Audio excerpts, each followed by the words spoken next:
Les Space Marines sont la manifestation de la volonté de l'Empereur. Ils sont des anges de la mort, descendants de leurs puissants vaisseaux pour purger la galaxie des ennemis de l'humanité.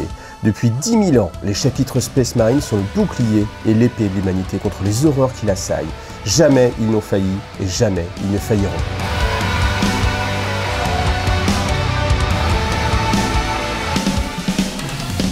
Super soldats génétiquement modifiés, forgés par les artifices occultes créés par l'Empereur en personne, ils comptent parmi les plus grands guerriers ayant jamais existé. Ils sont plus forts, plus rapides et plus résistants que les humains qu'ils ont juré de protéger. Grâce au psycho-endoctrinement qu'ils suivent dès leur plus jeune âge, ils sont immunisés à la peur et leur loyauté est sans faille. Sur le champ de bataille, ce sont des guerriers implacables qui mettent tout en œuvre pour remporter des victoires impossibles pour des soldats ordinaires.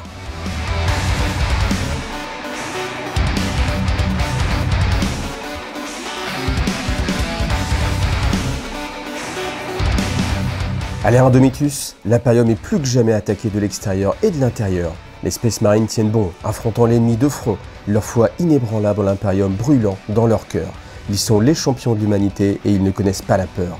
La défaite est promise à l'adversaire, car tant qu'un Space Marine se bat, l'espoir demeure pour l'Imperium.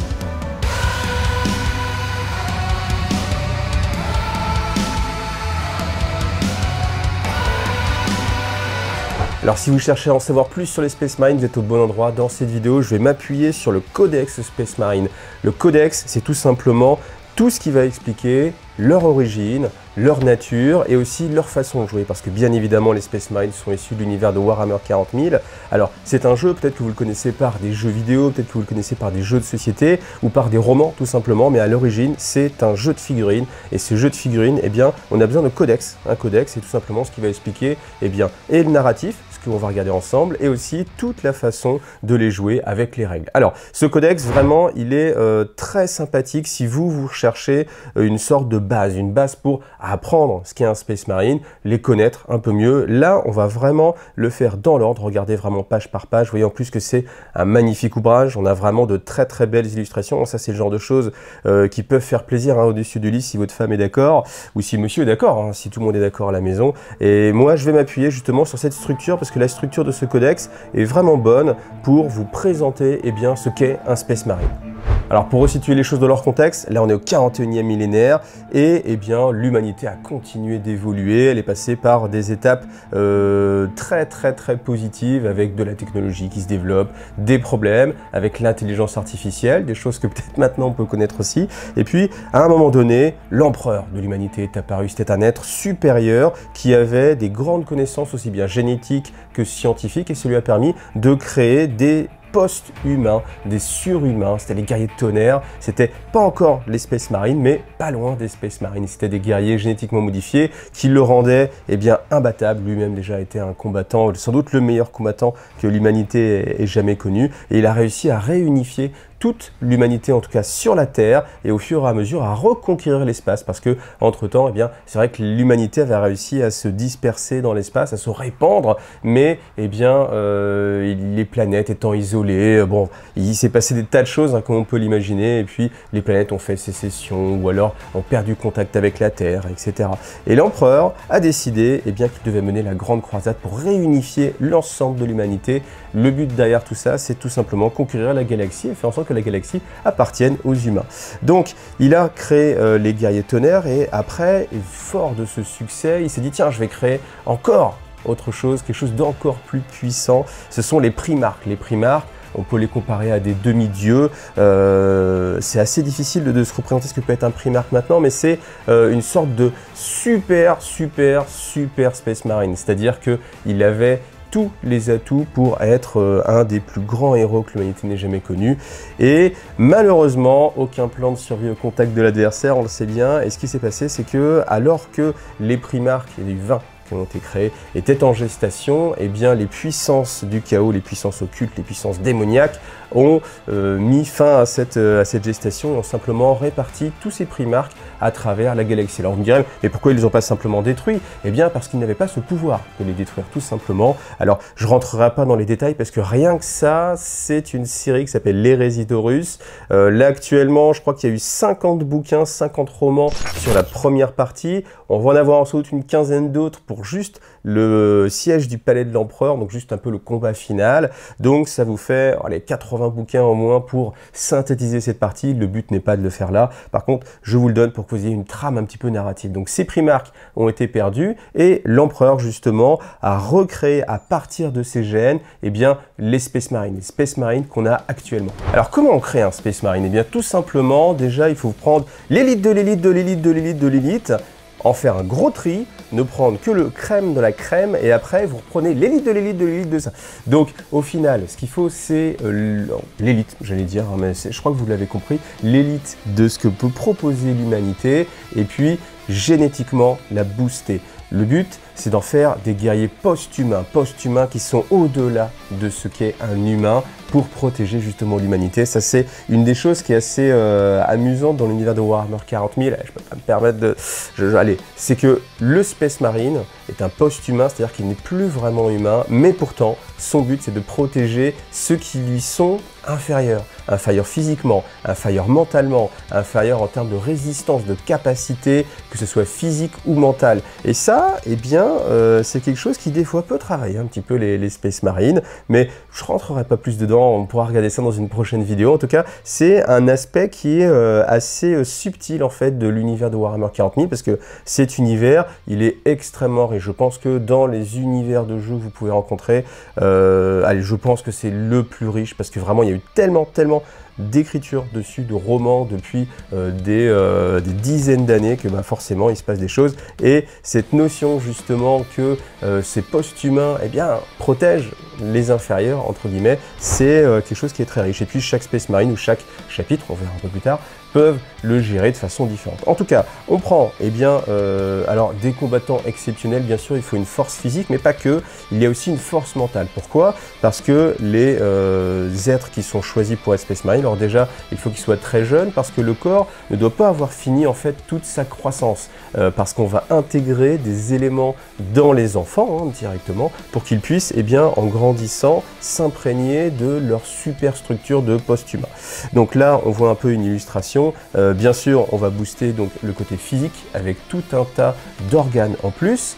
Particularité la plus connue, c'est qu'ils ont un deuxième cœur, donc on va greffer un deuxième cœur. Bien sûr, il faut élargir la cage thoracique, donc il faut renforcer les os, renforcer la croissance musculaire, et puis ils vont avoir alors tout un tas de systèmes en plus. Alors vous pouvez chercher, j'essaierai de vous mettre une image peut-être avec les différents organes qui sont rajoutés. Là, ce qu'on peut noter, c'est qu'à l'heure actuelle, eh bien, c'est plutôt succinct ce qu'on va avoir dans ce codex avec la V10, parce que là, on est la 10e version des règles, donc il y a eu beaucoup de codex qui sont sortis, sachant qu'en plus, les Space Marines, ils ont même droit à plusieurs codex par édition, comme c'est l'armée majeure, l'armée emblématique. Mais c'est vrai que depuis quelques éditions, eh bien, on nous passe vraiment le détail exact de chaque organe. En tout cas, eh bien, il y a tout d'abord un conditionnement physique, voilà, où on va être dans une cuve de gestation en tant que Space Marine, et puis après un conditionnement mental pour eh bien, acquérir cette foi et ce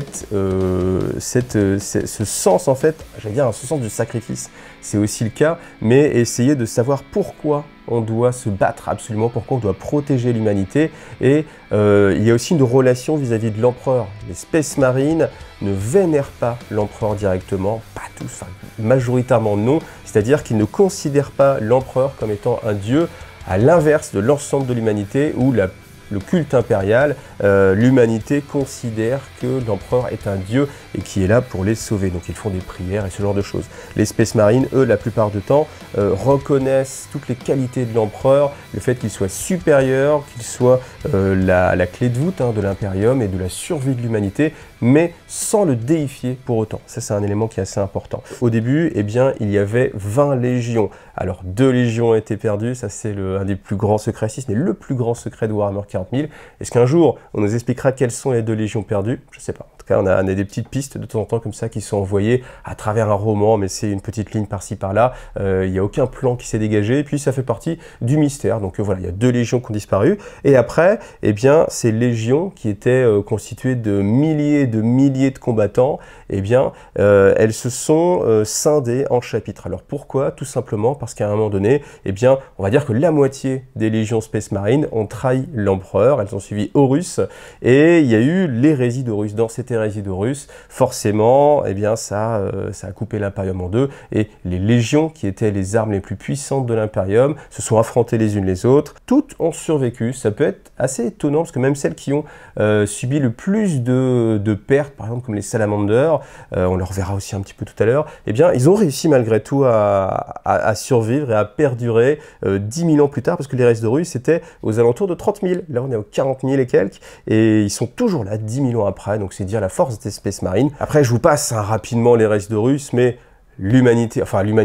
l'empereur a gagné, les Space Marines loyalistes l'ont emporté, on va dire, grosso modo, sur les Space Marines renégats, et bien Roboute Guilliman, qui était un des primarques, a décidé qu'il ne fallait plus que cela puisse se reproduire, donc on va scinder chaque légion de Space Marines en chapitres. C'est ce que là, on va pouvoir jouer dans Warhammer 40 000, c'est ce qu'on incarne, ce sont des chapitres. Les chapitres, c'est tout simplement une force opérationnelle de 1000 Space Marines, voilà. Donc cette force, elle est caractérisée par différentes choses, donc bien sûr, l'allégeance à leur primarque, étant donné que chaque primarque, alors ils vont être très caractérisés, on va le voir aussi un petit peu après, ça leur permet en fait d'avoir des choses un petit peu différentes, c'est-à-dire qu'on va avoir des Space Marines qui sont très portés sur l'honneur, d'autres qui sont plus portés sur la logique froide, d'autres qui sont portés sur l'infiltration, d'autres qui sont portés sur la beuverie, comme les Space Wolf, entre autres. Mais voilà, ça permet d'avoir une certaine richesse, en fait, encore une fois, dans cet univers. Alors après aussi, une particularité, c'est que dans l'univers de Warhammer 40 000, ça se passe dans la galaxie, et c'est très compliqué de communiquer, d'avoir des informations. Ça se passe sur une durée très longue, plus de 10 000 ans, et forcément les informations sont perdues. Donc il est impossible de savoir quel est le nombre exact de chapitres qui existent, quelles sont leurs bases d'opération, quels sont leurs noms. Des fois, des chapitres sont référencés comme existant encore, alors qu'en fait, ils ont été détruits. Les chapitres, je ne parle pas des légions Space Marine, mais un petit chapitre peut réellement disparaître. Ou des fois, eh bien, il peut y avoir le contraire, c'est-à-dire que des chapitres en fait sont créés, mais leurs traces sont perdues dans les méandres en fait de l'administratum, l'administration. Donc voilà, ça c'est quelque chose aussi qu'il faut avoir en tête, et ça permet une très grande richesse parce que vous pouvez vous approprier l'univers de Warhammer 40 000. Je pense que c'est là un atout majeur de cet univers, c'est qu'il est très touffu, vous pouvez vous identifier à quelque chose, il y a forcément quelque chose qui va vous parler dans l'univers de Warhammer 40 000, et en plus, vous avez toute une latitude pour créer ce que bon vous semble, et parce que, voilà, c'est tellement vaste que, bien sûr que ça peut exister, tout peut exister, on est dans une galaxie très grande, donc avec des milliers, des milliards de mondes, 10 milliards de mondes, donc forcément, vous pouvez vous faire plaisir dans cet univers, et moi, c'est ce qui m'attache en fait à cet univers-là, c'est que on peut se l'approprier aussi bien narrativement, en créant nos propres histoires, qu'en imaginant aussi, parce qu'il y a beaucoup de zones d'ombre, et moi, j'aime beaucoup, vous le verrez, sur la chaîne, beaucoup remplir ces petites zones d'ombre avec des hypothèses, des théories, et puis vous faire partager ça. Alors dans ce codex, on va vous montrer aussi les rôles tactiques. Tout simplement, c'est comme une armée traditionnelle, dont on a l'habitude. Donc vous avez les unités d'état-major, avec les capitaines, les lieutenants, les vétérans, les champions, les doyens, les équipes de vétérans qui sont très spécialisées, les unités de ligne, donc qui sont les Space Marines, plus polyvalents. Ensuite, les appuis rapprochés, donc là on a toutes les listes, parce que vous verrez qu'après, il y a tout un tas de Space Marines qui ont leur propre rôle tactique, même si le propre d'un Space Marine, c'est d'être très polyvalent, de pouvoir adopter différents rôles tactiques, et au sein de leur formation, ils suivent en fait différentes branches pour être excellents dans chacun des domaines, et après ils se spécialisent, c'est dire après le niveau d'exigence qu'on demande dans un domaine en particulier. Et puis l'appui-feu, évidemment, vous allez avoir tout ce qui est armes lourdes et puis gros équipements de siège. Alors si vous êtes habitué à Warhammer 40 000, j'attire votre attention sur cette image. Pourquoi? Parce que quand vous regardez en fait les blasons que vous avez ici, eh bien ce sont des nouveaux chapitres, des nouvelles légions. Donc on a les Red Scorpions, les White Templars, les Caradhran Overlord, des Revilers. Donc c'est en fait des unités qui, enfin des chapitres en tout cas qui n'étaient pas mis en avant avant, ouais. Et là, je trouve que c'est très intéressant d'essayer de montrer vraiment la diversité qu'on peut avoir. Et vous verrez, on va en parler un petit peu. Il y a eu en fait la fondation Ultima, c'est-à-dire c'est une grosse formation de nouveaux chapitres avec une particularité sur les Space Marines, ce sont les Primaris. On va y venir. Alors, pour respecter l'ordre de présentation du codex, d'abord, on va vous présenter les planètes chapitrales. Donc, tout simplement, chaque chapitre de Space Marine possède un monde chapitral. Alors, ce n'est pas forcément toujours un monde, ça peut être aussi une flotte de vaisseaux spatiaux. C'est soit l'un, soit l'autre. De toute façon, après, qu'est-ce qu'il y a d'autre comme possibilité? Rien d'autre. Donc, les mondes chapitraux, c'est peut-être la planète sur laquelle a été découvert leur primarque. Ça, c'est pour les légions originelles, hein, tout ce qui est ultramarine, tout ce qui est salamander, ce genre de choses. Ou bien, ça va être un nouveau monde qui a été donné ou qui s'est fait accaparer en fait par les Space Marines, parce que eh bien, soit c'est une planète très difficile à attaquer, une planète où il va y avoir aussi beaucoup de forces disponibles, ou alors au contraire une planète avec des conditions très difficiles qui permet déjà de faire un tri dans la population, parce que le but c'est vraiment de pouvoir récupérer en fait comme ça des nouvelles recrues. Et si le monde dans lequel vous êtes est un monde très difficile à vivre, eh bien ça va forcément donner des enfants qui sont beaucoup plus résistants, beaucoup plus combatifs que si vous êtes dans un monde d'opulence où les enfants sont pourri gâtés un petit peu. Vous voyez ce que je veux dire? Donc ce qui est important de noter aussi, c'est que le monde chapitral eh bien, va donner son empreinte aussi sur le chapitre. C'est-à-dire que si on est sur un monde comme par exemple sur Fenris, le monde des Space Wolves, qui est un monde avec une notion un peu nordique, hein, on va dire en viking, parce que c'est des gros clichés quand même dans Warhammer 40 000. Donc si vous êtes un petit peu viking, eh bien les Space Wolves vont avoir ce tempérament un petit peu festif, bravard, revanchard, donc voilà ce côté fougueux. Et puis à l'inverse, sur d'autres mondes qui sont beaucoup plus, par exemple on peut prendre les ultramarines avec le monde de Macrech qui est très ordonné, très carré, très organisé. Eh bien c'est un chapitre qui est très organisé. Et en fait, ça va être le cas pour tous les chapitres. Donc si vous inventez votre pop chapitre, pensez aussi à votre monde chapitral pour dire, voilà, ils sont tel caractère en fonction de leur environnement.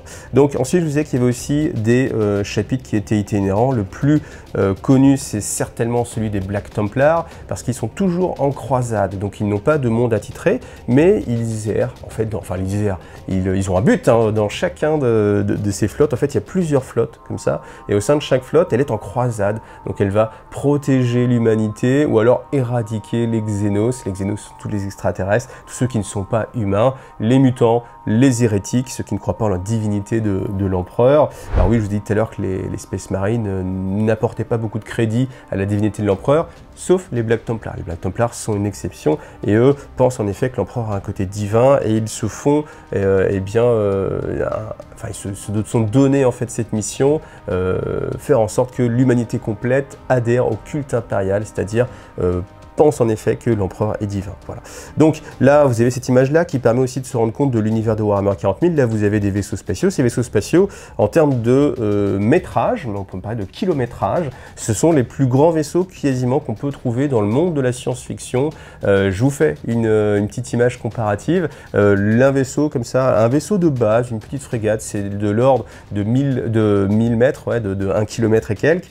Les plus gros vaisseaux vont aller beaucoup plus loin. On est sur vraiment des très gros vaisseaux, et comme vous le voyez derrière, il y a cette forteresse qui est beaucoup plus grande. Donc on peut imaginer aussi que là, ça fait des dizaines de kilomètres, et on a cette surenchère dans Warhammer 40 000 qui, je pense, est dans les univers de science-fiction, là où on va trouver les édifices et les vaisseaux les plus grands. Alors une chose qui est en commun, par contre, avec la plupart des chapitres, c'est que ils suivent le Codex Astartes. Le Codex Astartes est tout simplement un guide qui a été rédigé par Roboute Guilliman, un des primarques, qui était sans doute celui qui était le plus organisé, le plus apte à faire de la stratégie organisationnel, et il a rédigé le Codex Astartes, qui est simplement les règles pour la création, l'entraînement, les règles d'engagement, tout ce qu'on peut imaginer sur comment combattre, comment former des Space Marines. Alors, il y a bien sûr des chapitres qui le suivent à la lettre, les ultramarines qui sont les fils de Roboute Guilliman. Forcément, pour eux, c'est sacré.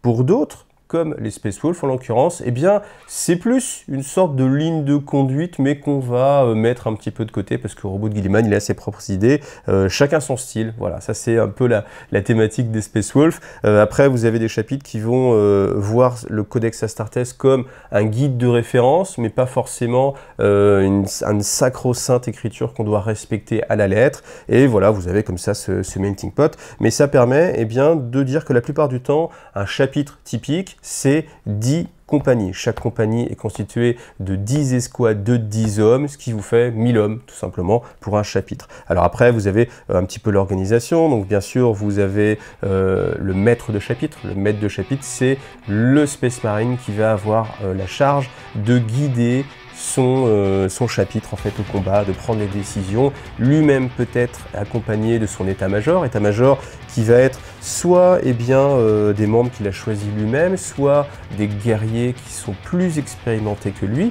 C'est pas pour autant qu'ils peuvent mieux commander, il n'y a pas que l'expérience, il y a aussi les capacités d'analyse, et c'est à chaque chapitre en fait de faire sa propre sauce, encore une fois en fonction de ses traditions. Souvent, l'idéal, c'est de faire un mélange, un petit mix, c'est-à-dire que le maître de chapitre va choisir quelques-uns de ses proches conseillers pour faire partie de l'état-major et garder, bien sûr, pour faire une continuité, parce que c'est important quand un maître de chapitre décède, parce que il n'y a pas de retraite pour les Space Marines. La seule fin, c'est la mort. Il n'y a pas de Space Marine qui sortent du combat. Et même encore, vous verrez que la mort ne fait pas forcément fin au devoir. Ça, c'est aussi une particularité de Warhammer 40 000 que j'aime beaucoup. La mort ne met pas fin au devoir. Eh bien, c'est important d'avoir une continuité, ne serait-ce que pour les traditions chapitrales. Voilà. Donc ensuite, c'est ce qu'on vous dit, l'état-major avec le maître de chapitre qui va choisir qui l'accompagne ou pas. Et puis après, vous avez donc, on va le faire dans l'ordre, les gardes d'honneur. Les gardes d'honneur, ce sont les gardes du corps, ceux qui vont l'accompagner au combat, ceux qui vont s'occuper aussi de la gestion en son absence, parce que bien sûr, le maître de chapitre ne peut pas tout gérer. Les forces de Space Marine, les chapitres, sont très très rarement déployés dans leur ensemble. C'est-à-dire que une force, ou ne serait-ce qu'une compagnie sans Space Marine, c'est une force colossale. C'est quelque chose qui a vraiment le pouvoir et la capacité de rallier un monde perdu, de combattre un ennemi. On va rarement déployer l'ensemble du chapitre et forcément, il faut détacher des points de commandement pour pas que le maître de chapitre ait à gérer des choses qui se passent à l'autre bout de la galaxie. Chose qui est par contre assez commune, c'est qu'au sein des 10 compagnies, la première compagnie, c'est celle de vétérans. Techniquement, ils sont les plus aptes, les mieux équipés aussi. Vous verrez là par exemple, on a l'armure tactique Dreadnought qui est la meilleure armure que peut manufacturer l'humanité, en tout cas une de celles auxquelles peuvent avoir accès les Space Marines, parce que bien sûr vous allez me dire oui mais les custodes, bien sûr les custodes, mais ça on en parlera dans une prochaine vidéo où je vous mets peut-être une petite playlist comme ça à l'attaque, une petite playlist sur les custodes, ça pourra vous intéresser. En tout cas ici on a les symboles, la symbolique est vraiment très présente. Donc on va avoir ici des ossements. Alors l'os, le crâne, c'est quelque chose qui est extrêmement présent dans Warhammer 40 000, qui tend quand même un petit peu à disparaître, parce que c'est vrai qu'à un moment donné, on avait des crânes partout. C'était le jeu avec des crânes. Chaque armure, il y avait 25 crânes dessus. Chaque bâtiment, c'était 38 crânes par étage. Là, ça tend à disparaître. Par contre, après, la symbolique, elle est là, en fait. C'est-à-dire que les ossements, c'est tout simplement pour rendre honneur à ceux qui les ont précédés. Si vous avez un frère de bataille qui a succombé, peut-être vous pouvez repartir au combat avec un de ces os sur vous. Ce n'est pas du tout blasphématoire, au contraire, c'est un honneur immense que vous faites mutuellement à travers la mort, justement, pour garder ce lien et se dire, tiens, je vais continuer le combat, tu vas continuer avec moi, ta force, ton honneur reste avec moi sur mon brassard, etc. Donc, bien sûr, vous avez les étendards. Alors, on a ce côté un petit peu old school, parce que maintenant, bien sûr, la guerre moderne, on n'a plus les étendards. Là, par contre, on va retrouver ça. Pourquoi? Parce que les Space Marines, déjà dans leur armure, il y a rarement du camouflage. On est sur des armures rouges, bleues, turquoises, des choses qui se voient. Pourquoi? Parce qu'ils n'ont pas besoin de se cacher. Quelle raison ont-ils de se cacher, étant donné que ce sont eux qui instillent la peur? Eux n'ont pas peur, rien ne peut les arrêter. Donc au contraire, il faut qu'ils se montrent et qu'ils imposent leur présence. Il y a ces étendards, ils ont deux rôles. Et essayer justement d'intimider les adversaires, parce que si les adversaires connaissent l'humanité et les Space Marines, ils vont les redouter. Ça, c'est une première chose. Et deuxième chose, les Space Marines sont vraiment très portés sur l'honneur. C'est quelque chose qui est extrêmement important pour eux, ou en tout cas l'honneur du chapitre. Donc, parce qu'après l'honneur, évidemment, chacun voit l'honneur à sa porte, mais en tout cas, l'histoire du chapitre qui est portée par ces bannières, parce que ces bannières vont soit représenter un combattant, soit représenter une victoire célèbre, ou alors leur primarque, ce genre de choses, ça les galvanise aussi. Et à chaque fois qu'ils voient cette bannière et ce porte-bannière, d'ailleurs, être le porte-bannière bannière, c'est être on va dire peut-être même le plus grand honneur qu'on peut recevoir, parce qu'on se doit de protéger la bannière aussi, eh bien ça va créer une sorte de force intérieure sur les Space Marines. Ils vont voir cette bannière, et j'insiste, mais c'est vraiment très important, et ça va les galvaniser.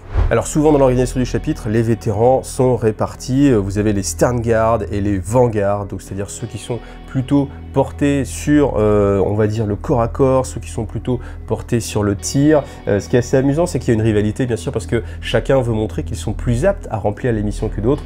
Malgré tout, il y a une franche camaraderie et aucun n'hésitera à se sacrifier pour le bien-être du chapitre, le bien-être de l'humanité. Dans la plupart des cas, ça c'est aussi quelque chose qui est très important. Donc les armures Terminator, je vous en ai déjà parlé. Une des particularités de l'armure Terminator, c'est qu'elle a une Crux Terminatus. Alors la Crux Terminatus, c'est un symbole qu'on est un vétéran Space Marine, mais dans les armures Terminator, il est dit que chaque Crux Terminator qu'il porte sur l'épaule contient un fragment infime, on l'imagine, mais un fragment de l'armure de l'empereur. Donc c'est un des plus grands artefacts, évidemment, qu'on peut imaginer. Porter comme ça au combat un fragment de l'empereur, c'est aussi dire je ne vais pas succomber, cette armure Terminator, elle me protège, mais je suis aussi son serviteur et je dois aller coûte que coûte jusqu'au bout pour accomplir ma mission pour l'empereur. L'empereur est avec moi, je le sens à côté de moi, il me donne cette énergie et je dois absolument rapporter cette armure aussi, parce que si on perd une relique aussi importante qu'un élément qui est un fragment de l'armure de l'empereur, eh bien on ne mérite pas de vivre, et au contraire il faut même envoyer d'autres Space Marines pour récupérer les défunts. Ça on le reverra aussi un petit peu tout à l'heure. Alors avant de continuer sur l'organisation, là on nous parle du Saint-Bolter. Le Bolter, c'est l'arme emblématique du Space Marine. Tout simplement, eh bien, c'est une balle qui est autopropulsée, semi-autopropulsée, c'est-à-dire que l'arme vient propulser en fait justement cette ogive, et cette ogive en fait elle-même va avoir un réacteur pour permettre d'avoir encore plus de puissance. Donc ce sont des sortes de mini-roquettes, pointe en diamant, manufacturée avec ce que l'Imperium sait faire de mieux. Alors ce qui est assez amusant, c'est que un bolt, cette arme et cette munition, c'est quelque chose de sacré, c'est quelque chose d'extrêmement précieux. Pourtant, eh bien, elle est fournie en quantité faramineuse pour que les Space Marines, justement, ne se posent pas la question. Bien sûr, si avant de tirer, on doit se poser la question en disant « Ah là, ce bolt, j'espère que... voilà ». Bien sûr, il n'y a pas du tout ce questionnement, mais malgré tout, cette notion de... Même sur les armures, peut-être on pourra leur parler aussi, il y a tellement de choses à dire, mais les armures sont eh bien, ce que l'humanité encore peut essayer de manufacturer de mieux. Alors ça, c'est toujours un petit peu le problème dans l'univers de Warhammer 40 000, je permets de faire un petit bémol, c'est que on vous dit que chaque Space Marine est l'élite de l'élite, de l'élite, de l'élite, de l'élite, etc. à l'infini. Il en meurt tellement souvent quand il y a un combat que on peut se demander sur un guerrier qu'on va devoir former sur des dizaines d'années et qui va être tout le temps en combat, et bien avec l'attrition qu'il va avoir, ça peut être difficile en fait de maintenir les forces en fait combattantes du chapitre, parce que quand vous lisez un roman, souvent sur une escouade de Space Marine, la plupart du temps vous allez avoir beaucoup de pertes, hein, on va dire peut-être un taux, alors je le dis vraiment en chiffres comme ça, mais peut-être au moins 30% de pertes, mais vous imaginez sur chaque combat vous avez un 30% de pertes. Ça peut être vite difficile, surtout si on met des années, 20, 30 ans à former un Space Marine, vous allez voir pourquoi. Donc cette arme, c'est pareil, le Bolter, c'est quelque chose qui est très difficile à manufacturer, il y a du diamant dedans, donc bien sûr on imagine qu'on a accès aux ressources de la galaxie, mais malgré tout, chaque arme est très difficile à fabriquer, même les armures, on nous dit que les armures, eh bien il faut plusieurs dizaines d'années pour ne serait-ce que construire une seule armure. Donc les armures qui se font détruire très régulièrement. Donc il y a toujours eh bien, ce côté, on en fait beaucoup, on place la barre très haut, mais en fait au final, bah, voilà, ça s'utilise. Et puis bah, voilà, il faut pouvoir les remplacer. Donc il y a toujours ce petit équilibre qui pour moi est très difficile à trouver dans l'univers de Warhammer 40 000. Et à un moment donné, bon voilà, il faut laisser un petit peu la réflexion de côté et puis se laisser porter par le côté magique. Parce que là, on n'est pas sur quelque chose de réel, hein, au cas où, bien sûr, vous en doutez, mais c'est souvent le travers de réflexion qu'on peut avoir, d'essayer de se projeter en fait sur quelque chose qui est fantastique et d'essayer de le remettre dans un contexte un peu réel en disant oui mais là attention, imagine comment est-ce que c'est possible. Ce n'est pas possible, on est d'accord. Alors ensuite, les compagnies de combat, hein, vous vous rappelez qu'il y a 10 compagnies, 10 compagnies de 100 Space Marines. Là, vous avez les compagnies 2 à 5 qui sont les compagnies de combat, donc celles qui vont vraiment aller en mission. Voilà. Les 5 autres vont être celles qui sont de réserve, donc c'est là où vous allez avoir en fait bien des forces très spécialisées, des forces aussi avec les scouts, c'est-à-dire les initiés, ceux qui ne sont pas encore pleinement des Space Marines, mais qui apprennent donc à devenir des Space Marines, qui vont rejoindre en fait des petits détachements qui vont rejoindre comme ça les compagnies de combat. Donc voilà, c'est ce qu'on appelle les compagnies de réserve. Donc la 6e et 7e comptent chacune 10 escouades de ligne, tandis que les 8 et 9e comptent souvent des escouades d'appui-feu rapprochées. Voilà. Donc les compagnies de scouts, alors le principe c'est que une fois que vous avez subi les conditions drastiques de recrutement et qu'on accepte de vous former, ben, vous avez encore beaucoup de choses à faire et le plus dur reste à faire. Déjà, survivre à l'entraînement d'un Space Marine, et une fois que vous avez commencé à devenir un Space Marine, eh bien, vous n'allez pas directement recevoir tous ces ajouts, tout l'équipement d'un Space Marine avant d'avoir l'armure. L'armure d'un Space Marine, eh bien, on passe par l'étape de scout, et en tant que scout, eh bien, ça va être de nombreuses années de combat avec un équipement un petit peu inférieur, même s'ils ont quand même accès aux bolters, mais ils ont le fusil à pompe, fusil sniper, etc. Mais ils n'ont pas accès à l'armure. Bon, c'est quelque chose, moi aussi, qui m'a toujours un petit peu étonné que les scouts n'aient pas accès à l'armure. Alors, l'armure, c'est ce qui est vraiment emblématique. C'est pas pour rien, c'est parce que c'est ce qu'on voit le plus. Ce qu'on voit le plus, c'est cette armure de Space Marine, ce casque de Space Marine, ce bolter. Et les scouts, eh bien, c'est pour vous dire, ils n'ont pas encore eu cet honneur d'accéder à cet équipement. Mais au final, je trouve que l'investissement d'avoir mis déjà tous ces organes supplémentaires, les années de formation, eh bien, on devrait donner malgré tout aux scouts le meilleur équipement. Et vous voyez, là, c'est encore une fois le travers dont je vous disais tout à l'heure, c'est que si vous avez des bleus qui rejoignent une unité combattante moderne, ils vont avoir un équipement moderne. On va pas dire, non, non, tu vas pas avoir de casque, tu vas pas avoir d'autre armure, tu vas avoir un flingue un petit peu tout naze. Bah oui, parce que ça se mérite, mon ami, donc viens combattre. Si tu réussis à combattre avec des équipements tout pourris, eh bien, tu auras le droit à l'équipement standard dont on est tous dotés. Voilà. Bon, ça, c'est pour le côté, évidemment, relique, sacré de l'équipement. Ils seront mes plus grands guerriers. Ces hommes qui se donnent à moi, je les modèlerai comme l'argile et les forgerai dans le feu de la guerre. Ils auront une volonté de fer, des muscles d'acier. Je les revêtirai de puissantes armures et leur offrirai les armes les plus mortelles.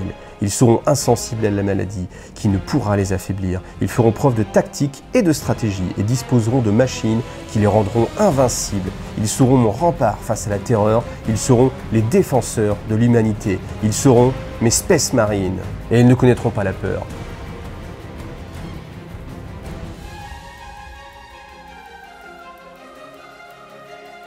Donc l'empereur a créé des armes, les Space Marines sont les armes de l'empereur, et je trouve que ça a quelque chose, encore une fois, je reviens sur ce que je disais un petit peu au début, d'un petit peu étonnant, parce que ceux qui sont les plus intelligents, donc les plus capables dans l'humanité, ce ne sont que des armes qui sont utilisées comme un outil pour la volonté de l'empereur, alors qu'on pourrait imaginer qu'au contraire, le but ce serait de faire en sorte que toute l'humanité puisse s'élever, mais non. Et je trouve que cette dualité entre les plus grands philosophes au final sont les combattants qui sont endoctrinés aussi depuis leur plus jeune âge pour ne jamais douter de la parole de l'empereur, pour bien ne jamais avoir peur et ne jamais douter. Malgré les questions qui peuvent être amenées à se poser et malgré leur intelligence supérieure, eh bien c'est tragique. C'est tragique, mais ça fait partie aussi du charme de cet univers.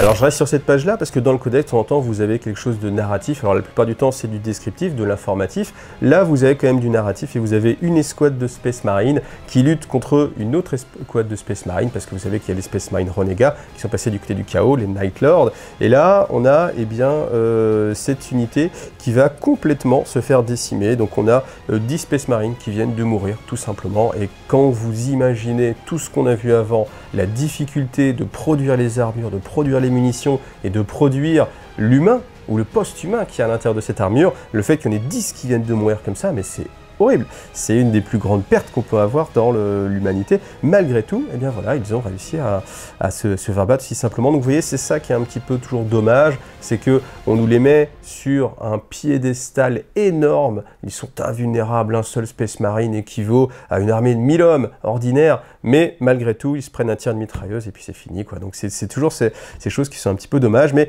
en tout cas, ce passage-là, alors c'est vrai que quand je l'ai lu dans le déroulement en fait du codex, je me suis dit, bah tiens, c'est quand même pas très positif parce que ça montre que même les Space Marines qui se battent jusqu'au bout, les plus volontaires, eh bien, ils se font quand même avoir, parce qu'en fait, ils tombent directement dans un piège des Night Lords. Le Night Lord arrive, il sourit, il appuie sur une petite télécommande et en fait, tout explose et c'est fini, plus de Space Marine. Alors, non, ce n'est pas fini. Pourquoi? Parce que justement derrière, c'est pour nous introduire les Dreadnoughts. Les Dreadnoughts, c'est quelque chose de très important. C'est que, je vous le disais tout à l'heure, la mort ne met pas fin au devoir. Et quand on est un Space Marine, on a des capacités de survie qui sont bien au-delà de ce qu'on peut imaginer. Parce que, évidemment, si vous perdez votre cœur, en étant un simple humain, c'est fini. Alors qu'en étant un Space Marine, c'est pas grave, parce que vous avez un autre cœur, un deuxième cœur. Donc là, on se retrouve justement avec un des combattants juste avant qui est complètement défiguré, sa cage thoracique est ouverte, il a perdu ses 4 membres. Malgré tout,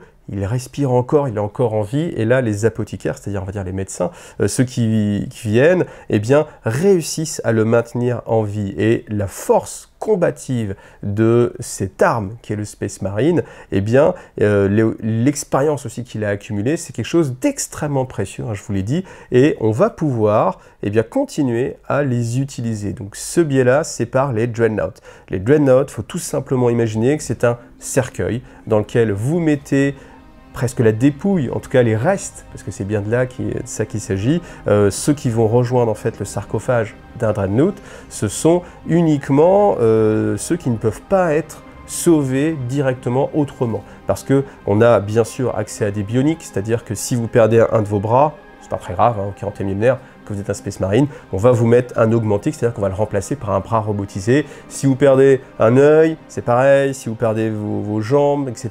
Donc il y a vraiment beaucoup de parties du corps qui peuvent être remplacées, mais quand c'est au-delà de ce qu'on peut faire, eh bien on va vous mettre dans ce sarcophage. Et il y a quelque chose qui est vraiment très emblématique, très puissant, c'est que c'est le sacrifice ultime, parce que la mort ne met pas fin au devoir, et même alors que le Space Marine mériterait, et au contraire, ce sont les plus grands héros qui sont mis dans des Dreadnoughts, donc c'est-à-dire que ce sont ceux qui ont accompli le plus grands actes, en fait, ceux qui vraiment on mérite le plus le repos, c'est à eux qu'on va demander de continuer encore le combat à jamais. Pourquoi? Parce qu'une fois qu'ils sont dans un sarcophage de Dreadnought, eh bien, ils n'ont plus accès, en fait, à ce qui constitue en fait l'essence même de la vie. Ils n'ont quasiment plus de sensations, ils n'ont plus non plus de contact, étant donné qu'ils vont être mis en stase. Donc c'est simplement une sorte de décongélation de temps en temps dès qu'on a besoin, l'image est moche, mais dès qu'on a besoin eh bien, de leur sagesse, de leurs compétences, donc des moments très graves, on va les sortir de la stase. La stase, c'est vraiment, ils sont bloqués, on va dire, temporellement pour que leur tissu ne se désagrège pas, pour qu'ils ne vieillissent pas. Et là, eh bien, ils vont être dans un monde qui est inconnu, parce que peut-être que ça fait une centaine d'années qu'ils sont en stase, on les réveille, on a besoin de leurs compétences, et ça va être pour du combat. C'est rarement pour leur demander conseil. Alors parfois, ça va être pour leur demander conseil, mais la plupart du temps, c'est pour du combat. C'est-à-dire qu'ils sont réveillés de temps en temps, tous les 30, 40, 50 ans, 100 ans, pour aller au combat, pour aller tuer, et ils doivent continuer alors que plus rien ne peut les relier. En fait, ils sont sans doute dans le même chapitre, mais tous leurs amis, toute la fraternité qu'ils pouvaient avoir peut-être, eh bien la plupart ont disparu, étant donné le taux d'attrition, donc c'est quelque chose qui est assez atroce. Toujours est-il en plus que les Space Marines qui sont dans ce sarcophage-là ne pourront jamais en sortir et connaissent vraiment des douleurs atroces à chaque fois qu'ils sont réveillés. Donc c'est et à la fois ce à quoi peut aspirer un Space Marine de plus honorable, parce qu'ils peuvent continuer à servir l'empereur même quand leur corps ne leur permet plus de le faire, même quand leur corps est mort, mais c'est le destin le moins enviable parce qu'ils sont réduits à une état de sorte d'intelligence à l'intérieur d'une machine. Voilà. Alors là, je vous ai présenté le côté un peu tragique des Dreadnought. Après, le côté sympathique, c'est que ce sont des grosses armures de combat, des surarmures de combat. Ce sont des robots de combat, ça fait plusieurs mètres de hauteur. C'est équipé des meilleurs blindages qu'on puisse offrir. Et puis, des armes les plus lourdes qui peuvent être portées sur le champ de bataille. Donc, vous avez après vraiment beaucoup de styles de Dreadnought. Donc, au fur et à mesure du temps, on a développé des châssis de plus en plus complets. Donc, en fait, ce qui va se passer, c'est que souvent, en fonction du rôle qu'avait le Space Marine, s'il était spécialisé sur le combat au corps à corps, on va lui donner un châssis équipé pour le corps à corps. Si c'était quelqu'un de plutôt polyvalent, on va lui donner un châssis polyvalent. Et si c'était un véritable tireur d'élite qui aimait justement avoir une vision de loin de la situation pour savoir où frapper, on va lui donner un Dreadnought équipé plutôt pour le combat à distance, sachant qu'après, vous avez des Dreadnoughts de siège qui sont là pour enfoncer justement les fortifications. Alors l'avantage, c'est que les Space Marines, c'est la faction la plus ancienne, celle qui est le plus développée, celle où il y a aussi le plus de sorties en termes de figurines. Il faut justifier chacune de ces figurines. Donc je vais vous présenter tout ce qu'on peut trouver. Alors, on commence avec l'arsenal. Dans l'arsenal, c'est là bien entendu où vont être regroupées les machines, les armures, et celui qui s'en occupe, c'est le Tech Marine. Donc là, on va avoir une illustration d'un Tech Marine. Ce qui est très important, c'est d'imaginer qu'au 41e millénaire, la machine tient une place totalement différente. À notre époque, on considère ça comme un outil. À l'époque du 41e millénaire, c'est une divinité. C'est-à-dire qu'on va rendre hommage à la machine. Il y a toute une faction qui s'appelle l'Adeptus Mechanicus qui considère que l'empereur lui-même n'est qu'une incarnation de l'Omni-Messie, c'est-à-dire celui qui connaît les machines n'est qu'une machine, une incarnation de la volonté des machines, et on va révérer, on va faire des prières pour que les choses marchent. Et ce qui est assez amusant, c'est qu'il y a tout ce mysticisme, ils ne sont plus capables en fait de comprendre comment fonctionne exactement un outil et un objet en fait, et qu'ils ne peuvent pas non plus le reproduire à loisir. Il y a les mondes forges, alors je vais partir très loin mais je vais essayer de faire succinct. Ces mondes forges qui sont tenus par l'Adeptus justement Mechanicus sont des endroits dans lesquels on va avoir les capacités de produire un armement particulier, une armure en particulier, et si on n'a pas des schémas de construction qui permettent de le faire, on n'est pas capable de le reproduire. Il n'y a pas de rétro-engineering qui va se passer en tout cas dans l'Imperium, parce que c'est entaché de mysticisme. Et alors, il y a cette notion de, vous me direz, mais attends, n'importe quel autre peuple est capable d'en faire, mais eux ne peuvent pas et ne veulent pas en fait. C'est une notion qui est assez intéressante, alors qui a été un petit peu violée au fur et à mesure du temps, parce que moi je me rappelle quand j'avais lu certains ouvrages, il y a de ça vraiment longtemps, on nous expliquait que les moteurs anti-gravité, parce qu'on va avoir des engins anti-gravité, étaient tous stockés à un seul endroit. Donc j'imaginais vraiment, c'est une image qui m'a vraiment marqué dans l'univers de Warhammer 40 000, une sorte de grand puits immense en fait. Dans cette base-là, il y avait plein de moteurs anti-gravitiques qui étaient là, et quand on avait besoin de construire un Land Speeder, il fallait avoir l'honneur de récupérer un de ces antiques moteurs qu'on ne pouvait pas recréer. Et puis voilà, donc si vous aviez un Land Speeder, c'était une merveille de la technologie antique, comme si on n'avait que des reliques en fait, des reliques oubliées qu'on ne peut pas recréer. Voilà. Et là, c'est vrai qu'avec l'ère Indomitus, on a eu une flopée de véhicules antigravitiques et en fait, voilà, on sait les reproduire assez facilement. J'en parlerai aussi un petit peu de pourquoi. Alors, le Tech Marine, en tout cas, lui, c'est celui qui a le plus d'attrait pour tout le côté mécanique. Il va aller suivre un entraînement avec le clergé de Mars. J'utilise vraiment les termes, le clergé, parce qu'il y a ce côté, encore une fois, la machine est un dieu, et ça va le modifier. Pourquoi? Parce qu'il va être à cheval entre les croyances des de la technologie divine et l'attrait en fait vers le chapitre, son honneur, son respect pour les traditions du chapitre. Et au final, il a un rôle extrêmement important, parce que sans lui, on ne peut pas entretenir les forces de combat, parce que bien sûr, il faut pouvoir réparer l'armement. Quand vous avez une machine aussi incroyable soit-elle qui se fait abîmer, qu'elle est récupérée, il faut pouvoir la réparer, il faut pouvoir en modifier justement, en créer d'autres. Alors c'est toujours cette notion un petit peu compliquée de comment créent-ils leur armement, ne serait-ce que les bolts, etc. Bon, je ne vais pas trop rentrer dans les détails, mais lui-même a accès à une partie de cette technologie qui permet de l'entretenir. Maintenant, étant donné qu'il s'est rapproché du culte de la machine, il est mis un petit peu à l'écart des affaires du chapitre, et souvent, quand il y a des décisions qui ne touchent que le destin du chapitre, on va essayer de l'évincer un peu, de le mettre de côté, parce que lui-même n'est n'est plus aussi fraternel que ce qu'il a pu être et il a cette ambivalence. Donc c'est un poste qui est craint dans un sens parce que on se dit oui mais peut-être qu'en fait derrière il va jouer contre nous, contre le chapitre pour le bien de la machine, parce qu'il va penser que pour l'Adeptus Mechanicus c'est une meilleure chose de faire ça alors que nous voulons faire autre chose. Malgré tout, nous avons besoin de lui et sans lui, le chapitre péricliterait parce qu'on ne pourrait plus entretenir notre armement. Donc c'est une chose qui est assez importante. Donc voilà, après c'est lui qui a le meilleur équipement, etc. C'est aussi lui qui va le plus souvent piloter les véhicules, parce que comme ça il va être le plus à même de les réparer. Donc voilà, ça c'est pour le Tech Marine. Après vous avez plusieurs niveaux, bien sûr. Ce qui est intéressant, c'est à noter que eh bien, quand les recrues vont passer les différentes étapes pour essayer d'être un Space Marine, bien sûr, il y en a beaucoup qui vont échouer. Et ceux qui vont échouer vont se transformer en serviteurs, c'est-à-dire qu'ils vont être plus ou moins décérébrés parce que l'entraînement a été trop dur, parce qu'ils ont pété un câble tout simplement. Donc on va réutiliser en fait leur corps pour qu'ils puissent servir le chapitre, et ils sont des sortes de cyborgs sur lesquels on va implanter eh bien, des bras mécaniques pour soulever les chenilles, pour pouvoir les réparer, porter simplement des armes lourdes, ou alors tout ce genre de choses, voilà, un balai pour pouvoir aspirer aussi, oui.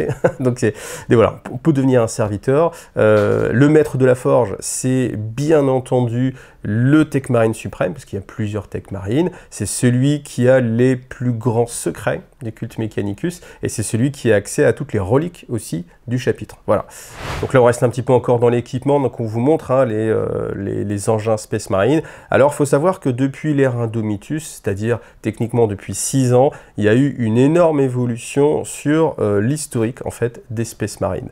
Les Space Marines, avant, comme je vous le disais, avaient des artefacts reliques, le Land Raider par exemple, qui était ce char assez emblématique. Et là, récemment, en 6 ans, c'est pas très vieux, eh bien, on a eu toute une nouvelle flopée de nouveaux équipements, de nouveaux armements. Alors vous allez me dire, mais comment est-ce possible, étant donné que chaque chose est une relique? Eh bien, il y a eu une sorte d'ouverture hein, dans le lore. Alors, le lore a vraiment été complètement modifié en profondeur, et on a introduit les Primaris. Alors, j'en profite ici. Les Primaris, qu'est-ce que c'est? Ce sont des post-Space Marine. Donc, on avait les post-humains, maintenant on a les post-Space Marine. Alors, les Primaris, je vais très survoler le concept parce que ça mériterait au moins 2h30 de vidéo rien que pour parler des Primaris. Mais il faut simplement imaginer qu'ils sont une amélioration du concept déjà élitiste que sont les Space Marines, et qu'ils vont avoir 3 organes supplémentaires qui les rendent évidemment plus puissants, et ils vont venir aussi avec tout un tas d'équipements en plus qui étaient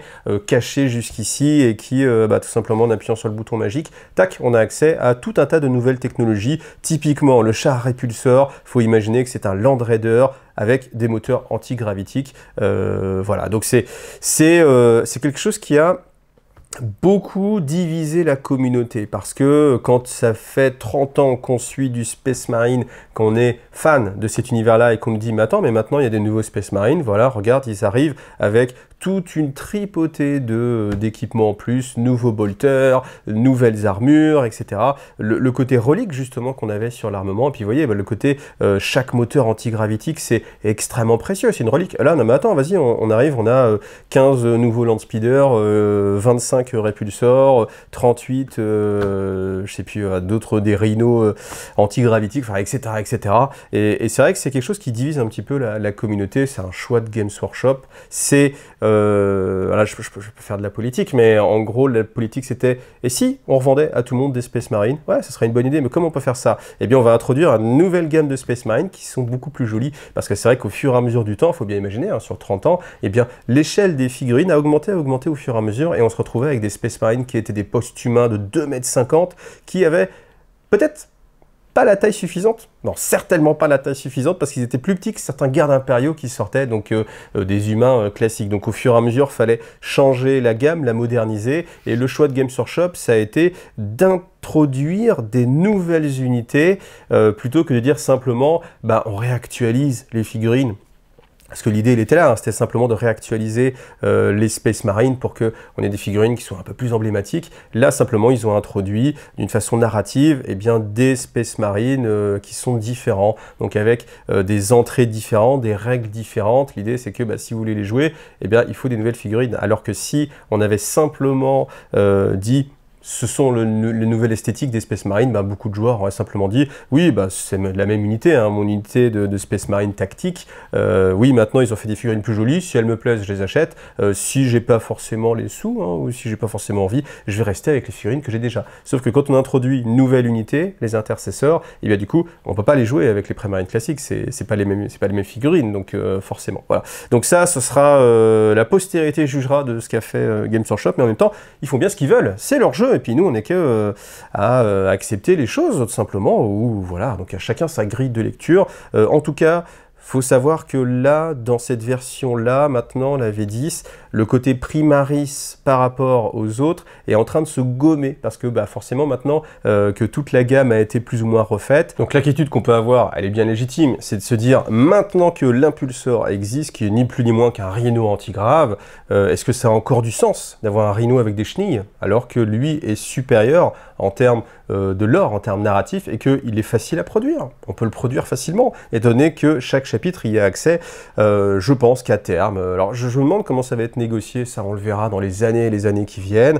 À un moment donné, peut-être qu'on va dire, bah voilà, tous les Space Marines ont un nouvel équipement, il n'y a plus de distinction entre Primaris ou pas, parce que c'est une question que moi je me posais, et il n'y a pas de réponse directement ici, mais les scouts, est-ce que les scouts maintenant sont directement transformés en Primaris ou pas? La réponse, enfin si la réponse elle est assez évidente, c'est qu'il n'y a plus de distinction, c'est-à-dire que maintenant qu'ils ont accès aux organes supplémentaires d'un Primaris, l'un Space Marine va être toujours un Primaris. Il n'y aura pas de formation de Space Marine, ce qu'on appelle les All Bloods, c'est-à-dire ceux qui étaient les anciens en fait, ou les Firstborn, ceux qui étaient nés avant les Primaris.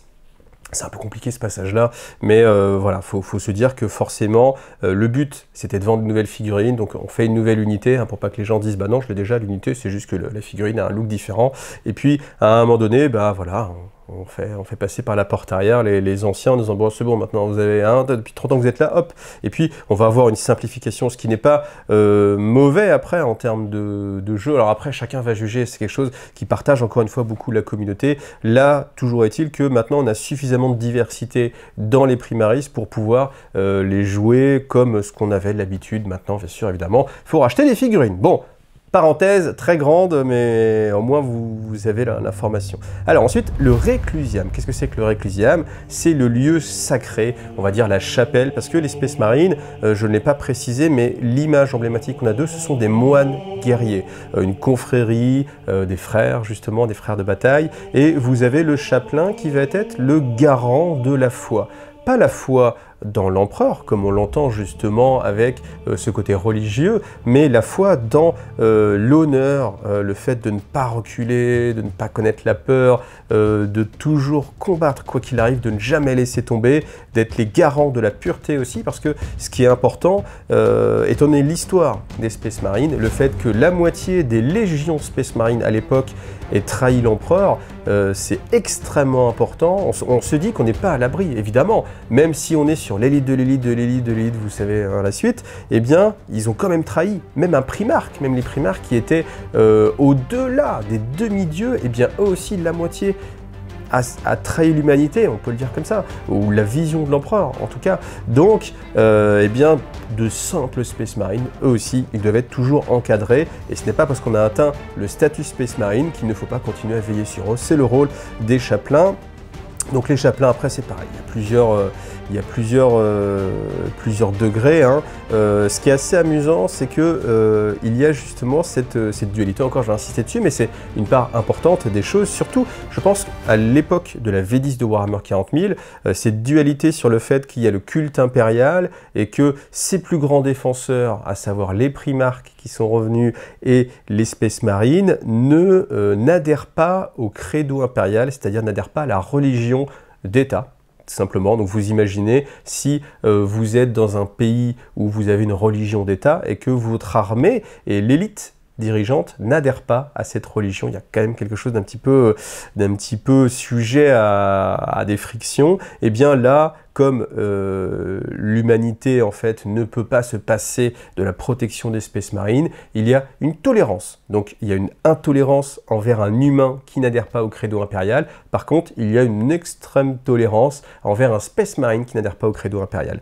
Et en fait, pourquoi je vous parle de ça? C'est pour le Rosarius. Le Rosarius, c'est une petite amulette qui est donnée à chaque chapelain en signe d'amitié, de fraternité entre le culte impérial et les chapitres Space Marine et puis les Space Marine. Enfin, le chapelain l'accepte, bon, en sachant que ce ne sera pas une bonne chose de faire une guerre ouverte, de faire une guerre interne entre eh bien, le côté religieux et le côté Space Marine. Donc voilà, j'ai insisté un petit peu dessus, mais je pense que c'est vraiment quelque chose d'assez intéressant. Ensuite, on a l'apothécarion. L'apothécarion, c'est les médics, tout simplement. Donc là aussi, il y a différents level, différentes complexités d'apothicaires. Ce qu'il faut retenir, c'est que ce sont aussi des personnages clés.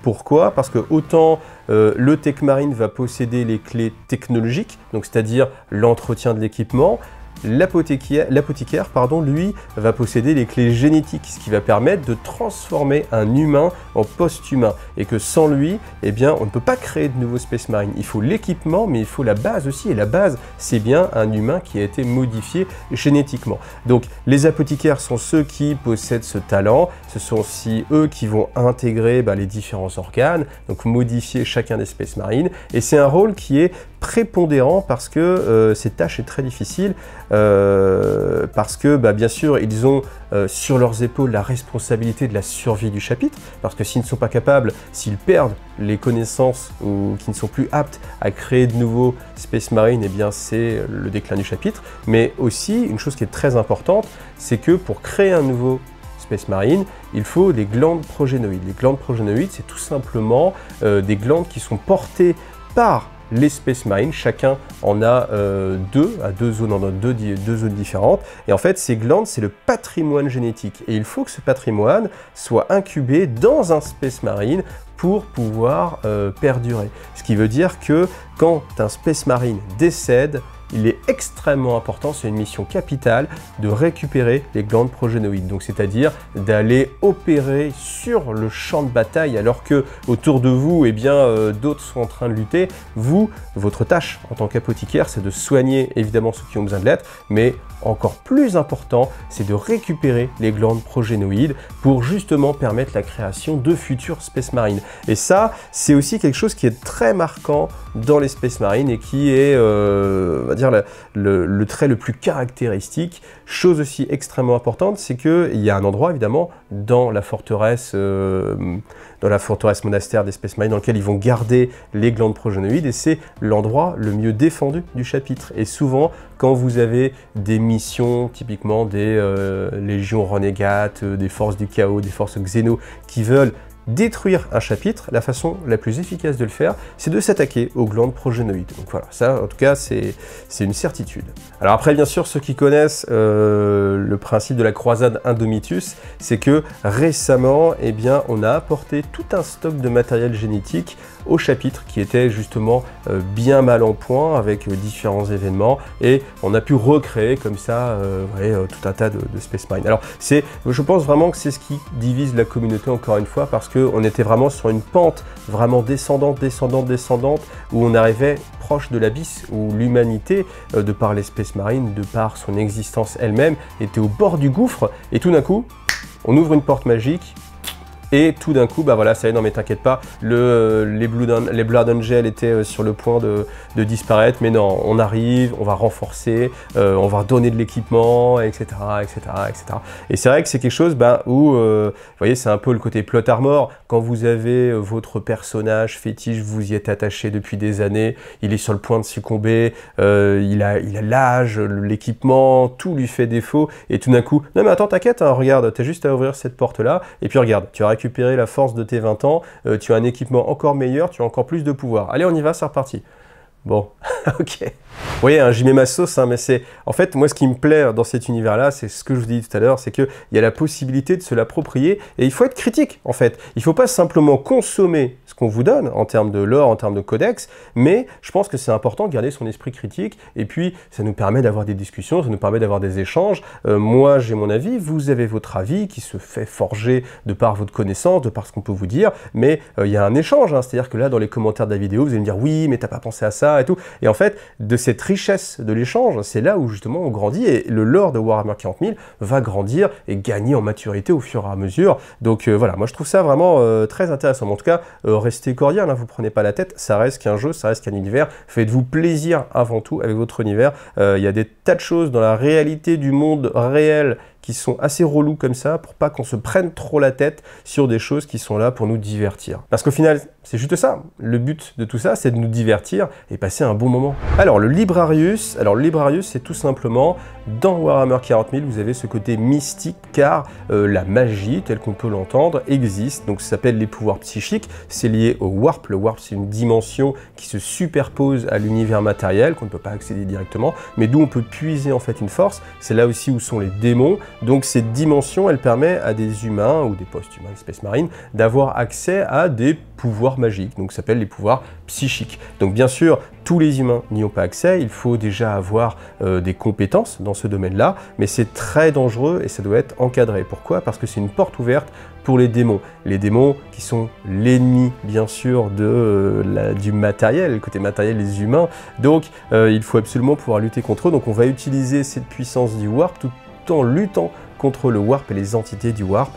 Donc les Librarius sont aussi des personnages qui sont écrins et respectés. Respectés pourquoi? Parce que leur entraînement est encore plus dur que celui des Space Marines, parce que non seulement ils doivent faire l'endoctrinement pour le chapitre, ils doivent faire l'entraînement physique, l'entraînement martial, mais aussi dompter leur pouvoir psychique, ce qui est très difficile.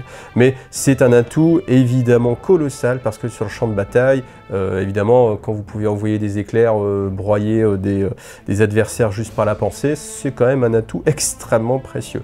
À noter que les Black Templars, encore une fois, font exception, parce que eux, à bord, tout ce qui est psychique, tout ce qui est sorcier et lutte contre le sorcier, donc eux ne tolèrent pas les pouvoirs psychiques, et il n'y a aucun Space Marine qui a des capacités psychiques. Alors au contraire, après je peux vous parler aussi du chapitre des Chevaliers Gris, qui est vraiment à part, qui n'est pas traité dans cet ouvrage-là, et au contraire, eux sont tous des psycheurs, parce que eux sont spécialisés, c'est le chapitre d'élite qui n'a qu'une seule vocation, lutter contre le chaos, et ils se doivent de tous être des psycheurs. Voilà. Donc le Librarius, c'est pareil, vous avez plusieurs types de niveaux. C'est aussi ceux qui sont en charge de l'histoire du chapitre. On pourrait penser que ce sont les chapelains, mais les chapelains, c'est plus le cœur, et eux, en fait, ce sont plus la mémoire. Donc, ils ont à cœur de noter tous les faits d'armes, tous les grands héros du chapitre, pour leur rendre honneur au fur et à mesure. Ensuite, donc, on va parler de la flotte. Alors, la flotte, ce qui est assez important à noter, c'est que contrairement aux autres organisations de l'Imperium, les Space Marines sont autonomes. Ils se doivent d'être autonomes. C'est pour ça qu'ils sont scindés en toute petite force, et qu'on ne veut pas qu'ils soient trop nombreux, parce que si vous avez une force autonome colossale, si jamais ils décident de passer à l'attaque ou de se rebeller, ça va être très difficile de les arrêter. Là, si vous avez des contingents d'humains classiques, la garde impériale, l'Astra Militarum, eux, n'ont pas de vaisseau. Donc même s'ils se rebellent, ils vont rester sur une planète assez localisée. Ils n'ont pas non plus accès à l'artillerie, ce sont des compagnies différentes, donc forcément ça va être compliqué. Là, les Space Marines, ils ont tout en un. Alors comme ils sont aussi moins nombreux, ils se doivent d'avoir le meilleur de ce que l'humanité peut proposer, et ils ont des vaisseaux qui sont bien plus puissants que leur équivalent, on va dire, traditionnel dans la marine impériale. Alors moi, c'est toujours, là encore une fois, quelque chose qui ne m'a jamais vraiment plu dans la logique. C'est si l'humanité est capable de produire des barges de bataille, les barges de bataille sont des vaisseaux colossales, les plus puissants des Space Marines, et dans les plus puissants que peut forger l'Imperium, pourquoi ne pas faire que des barges de bataille? Vous me direz, parce qu'on est limité en matériaux. Mais si on est limité en matériaux, là on parle quand même à l'échelle de la galaxie. Donc pourquoi créer des cuirassés à des Battlefield gothiques, hein, ça fera plaisir à certains, qui sont inférieurs à ce qu'on peut faire pour les chapitres Space Marine. Et étant donné le nombre de chapitres Space Marine, on peut aussi créer, voilà. Bon, ça encore une fois, c'est pour le côté un petit peu logique. Encore une fois, je vous ai mis en garde, hein, ne pas trop essayer de réfléchir en termes logiques. Moi, c'est un travers que j'ai parfois, mais J'aime bien quand même malgré tout quand il y a le côté TGCM, genre tais-toi, c'est comme ça, c'est pas forcément quelque chose que je vais accepter aussi facilement. Et j'aime bien aussi me dire que bah oui, c'est quand même bizarre et pourquoi ne pas faire que des... voilà. Bon, après, passons. Donc là, dans cette flotte, ce qu'il faut noter aussi, c'est que elle est entretenue aussi par des humains et que les Space Marines sont trop précieux pour piloter eux-mêmes leurs vaisseaux. Donc vous allez avoir des capitaines de vaisseaux, des humains qui sont alors un peu modifiés, certes, mais ce ne sont pas des Space Marines, et qui sont un élément extrêmement important pour les Space Marines, parce que sans eux, bien sûr, ils ne peuvent pas piloter les vaisseaux, hein, mais ils sont si peu nombreux qu'on ne va pas, entre guillemets, sacrifier leur capacité surhumaine pour simplement une tâche aussi trivial que piloter un vaisseau spatial. Ou en tout cas, alors je parle même pas de ceux qui sont aux manettes, hein, mais je parle vraiment des commandants, des capitaines de vaisseaux. Et ce qu'on peut noter aussi, c'est que suivant les chapitres, eh bien, ils ont différentes façons de considérer cette ressource humaine. Savoir que dans certains chapitres, eh bien, ce sont simplement des outils, donc les humains n'ont aucune valeur. Si un ne fait pas le travail, on va simplement le remplacer. Enfin, vous voyez, il n'y a pas de considération. Alors qu'au contraire, pour d'autres chapitres, comme les Ultramarines par exemple, eh bien, ils considèrent ces humains comme justement leur rôle, c'est de les défendre. Donc il faut absolument les protéger et même, alors, pas les révérer, mais en tout cas leur accorder tout le respect auquel ils ont droit, parce que c'est la raison majeure de l'existence des Space Marines, même primaire. Ils doivent protéger l'humanité, donc il faut la respecter, forcément. Donc voilà, je vous ai présenté sommairement, malgré le temps de la vidéo, les Space Marines tels qu'ils sont organisés. Après, comme je vous l'ai dit, on peut passer des heures et des heures sur chacun des aspects, qui sont les dévastateurs, les vétérans, etc., etc. On peut rentrer vraiment tellement dans les détails. Là, le but, c'est d'avoir une vision globale. Et maintenant, je vais vous présenter, parce que c'est très bien fait, chacun des chapitres les plus emblématiques de Warhammer 40 000. Donc, la plupart sont les légions originelles. Donc, les légions, vous vous rappelez, il y en avait 9 qui sont restés loyalistes. Ces légions étaient scindées en différents chapitres et vous avez bien sûr un noyau qui est resté, donc c'est-à-dire que dans les Ultramarines, eh bien, il y a eu le chapitre des Ultramarines qui est le détenteur de l'essence même des Ultramarines, mais après vous avez les Nova Marines et vous avez tout un tas d'autres chapitres qui simplement ont changé d'héraldique, mais sont les fils de toute façon de leur primarque. Alors, le primarque justement c'est intéressant, leur primarque c'est Roboute Guilliman, c'est celui qui a édicté le codex Astartes, c'est-à-dire celui qui définit l'organisation de bataille des Space Marines, leur recrutement, leur façon de fonctionner.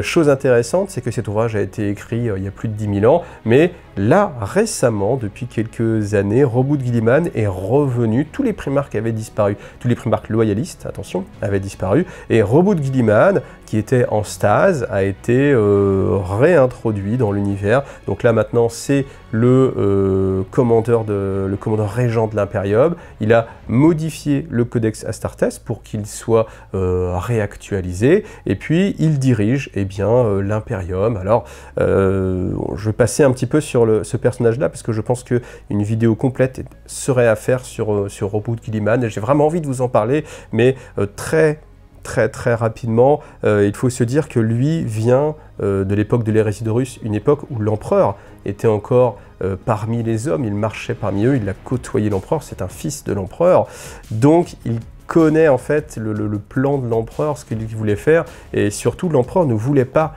avoir cette ce côté divin. Il luttait contre le côté divin, et le fait de revenir 10 000 ans plus tard et de voir que l'empereur est incarcéré dans le trône d'or et que il est vénéré et qu'il y a un culte de la personne de l'empereur, c'est quelque chose qu'il a vraiment du mal à supporter. Malgré tout, c'est l'Imperium, c'est l'humanité. S'il veut défendre l'humanité, il doit défendre l'Imperium. S'il veut défendre l'Imperium, il doit faire avec ses croyances. Et ça, c'est quelque chose de vraiment très riche. Et il y a tout un passage aussi où il se pose beaucoup de questions sur qu'est devenu son père, qu'est devenu l'empereur, qu'est devenu sa vision, quel est le plus important, sa vision originelle, ou au contraire, ce qu'on doit faire maintenant. Et cette réflexion, elle est vraiment très riche. Donc j'en reparlerai sans doute dans une prochaine vidéo. En tout cas, les Ultramarines, qui sont-ils? Eh bien, c'est le parangon d'un Space Marine, c'est-à-dire c'est le plus traditionnel. Pourquoi? Parce qu'ils suivent bien sûr à la lettre le Codex Astartes et c'est la vision emblématique. Donc contrairement aux autres Space Marines, ils ont une zone de contrôle assez étendue parce qu'ils n'ont pas juste un monde chapitral, ils ont le monde chapitral, mais ils ont aussi le royaume d'Ultramar qui est l'organisation la plus parfaite de ce qu'on peut imaginer, de ce qu'on peut trouver en tout cas, de ce que l'humanité peut proposer. Pourquoi? Parce que chaque humain a un travail, c'est aussi simple que ça, il n'y a pas de pauvreté telle qu'on peut l'imaginer, ce n'est pas un monde atroce, c'est même un monde dans lequel l'art, la culture et la connaissance est portée à son paroxysme, où on doit éduquer l'humanité, où il y a, eh bien, tout est indépendant en fait, c'est vraiment un des mondes, enfin le monde le mieux organisé qu'on va trouver dans tout l'Imperium. Ensuite, ces Space Marines sont les plus aptes à remplir tous les rôles tactiques, ce sont les plus polyvalents, ils sont excellents dans tous les domaines, dans tout ce que vous pouvez imaginer. Les Ultramarines sont extrêmement compétents. Alors c'est, on va dire, les plus vanille, hein, le goût vanille, le goût le plus traditionnel. Ils ont cherché à gommer au fur et à mesure du temps ce côté un peu vanille, mais on peut vraiment les imaginer tel voilà, l'image emblématique. Ce que vous verrez le plus, c'est un Space Marine en armure d'Ultramarine, et je pense que ça va durer comme ça encore pendant beaucoup de temps, même si après je me dis on n'est jamais à l'abri d'un retournement de situation. Voilà, ce qu'il faut retenir, c'est que c'est sans doute un des chapitres les plus nombreux et qu'ils ont la chance d'avoir à leur tête le retour de leur primarque. Mais ce qui n'est pas non plus sans créer des doutes, parce que le maître de chapitre, qui était Marnus Calgar, eh bien Marnus Calgar, lui aussi se pose des questions, parce que quand on est à la tête la plus grande force, le royaume d'Ultramar, c'est vraiment une force conséquente, et que eh bien, votre père génétique revient, eh bien, il vous juge aussi. Et Marnus Calgar se sent jugé, et c'est aussi quelque chose de très très riche à discuter. Alors les Blood Angels, donc eux ce sont les fils de Sanguinius, Sanguinius qui était un des primarques les plus nobles, celui qui avait en tout cas le plus de respect aussi pour l'humanité. Les Blood Angels se doivent de continuer dans ce domaine-là, donc ce sont les plus héroïques dans le sens où ils vont se sacrifier pour l'humanité. La vie humaine doit être protégée coûte que coûte, et ce sont dans les guerriers les plus nobles. Ils sont aussi versés dans différents arts, donc c'est-à-dire qu'ils vont apprécier eh bien, la peinture, la sculpture, la poésie, ce genre de choses, quelque chose qui bien sûr dans d'autres chapitres va être complètement mis de côté. Eux gardent en fait cet aspect-là des choses. Malgré tout, il y a une double face à cette pièce, c'est qu'ils sont soumis à une tare génétique, même deux, qui sont la soif rouge. Et cette soif rouge, en fait, c'est... Alors, on va défoncer les portes ouvertes, mais c'est le côté vampire. C'est-à-dire qu'à un moment donné, ils ont une soif de sang, ils ont des canines, et ben voilà, ce sont des buveurs de sang, hein, tout simplement. Donc ils essaient de garder ça enfoui au fond d'eux, mais derrière cette apparence extrêmement noble, on a la petite facette vampire. Alors, je dois dire que là, on est dans les canons assez classiques de ce qu'on peut imaginer dans la fantasy, mais les Blood Angels, c'est tout simplement les vampires. On peut se voiler la face en disant non, pas vraiment, parce que blablabla, blablabla, blablabla, mais c'est que blablabla, blablabla. La vérité, c'est qu'ils ont voulu nous faire des Space Marine vampires, on a eu les Blood Angels. Alors après, il y a aussi la rage noire. La rage noire, c'est... Alors la soif rouge, c'est quand ils sont submergés dans le combat, à un moment donné ils perdent le contrôle d'eux-mêmes et ils se mettent à vouloir boire le sang et à devenir des brutes de corps à corps. Même s'ils ont leurs armes, ils vont plutôt vouloir déchiqueter, croquer l'ennemi, tout en sachant que c'est un état dans lequel ils peuvent revenir en fait. C'est-à-dire qu'à un moment donné, ce voile rouge s'efface, ils reprennent conscience d'eux-mêmes, et c'est aussi une grande richesse parce que, étant conscients qu'ils peuvent succomber, aussi nobles soient-ils, eh bien ça leur permet d'être beaucoup plus tolérants envers n'importe qui. Parce que si eux-mêmes, qui sont les parangons de la noblesse, sont capables de succomber à leurs bas instincts, eh bien ça leur donne une tolérance en fait envers l'humanité globalement. Après, l'autre chose, c'est la rage noire. La rage noire, là par contre, c'est quand ils ont des visions de la mort de leur primarque. Sanguinius a été tué par Horus, et en fait, Comme traditionnellement, les recrues Space Marine, Blood Angel, buvaient un petit peu du sang de Sanguinius, eh bien, ils ont accès en fait à des visions plus ou moins telles que l'avait Sanguinius à l'époque. C'était un Primarque qui avait la capacité de voir l'avenir, il savait comment il allait mourir, donc ça lui donnait un avantage bien sûr, mais aussi une sorte de recul vis-à-vis des événements. Donc voilà, et en fait, à un certain moment, les Space Marines, en fait, des Blood Angels, succombent à la rage noire, c'est-à-dire qu'ils revivent, comme s'ils étaient eux-mêmes Sanguinius, ils revivent ce dernier passage et cette mort, et en fait, là, c'est un voile noir, et ils ne sont irraisonnables, ils ne peuvent pas revenir de la rage noire, et simplement ils vont rejoindre l'unité Death Company, donc la compagnie de la mort, et en fait tout simplement ils repeignent leur armure en noir, une croix rouge, ils sont accompagnés par un chapelain et ils vont essayer de trouver une mort honorable, donc on va leur confier les missions suicide tout simplement, et ils vont essayer de faire le plus de dommages. Tout à noter qu'il y a quand même un Blood Angel qui a réussi à passer ce stade-là et qui est sorti de la rage noire, c'est Méphiston. Moi, c'est un de mes personnages dans l'univers de Warhammer 40 000 que je trouve le plus intéressant parce qu'il a développé des pouvoirs incroyables. Et c'est pour moi un des personnages les plus puissants de l'univers de Warhammer 40 000 parce qu'il a réussi à ne pas succomber à la rage noire. Donc voilà, ça c'est, si vous voulez chercher, tapez Méphiston, ça va être assez important. Et puis, quand vous le voyez, vous avez vraiment l'impression de voir un seigneur vampire. Hein. Mais bon, hop, on passe. Ensuite, les Dark Angels. Alors les Dark Angels, c'est un chapitre qui est le premier chapitre, enfin la première légion qui a été créée, la plus ancienne, celle qui a servi l'empereur depuis le plus longtemps. Alors ils se plaisent à dire qu'ils sont le maître étalon sur lesquels tous les autres légions se sont calqués pour savoir ce que c'est qu'un Space Marine.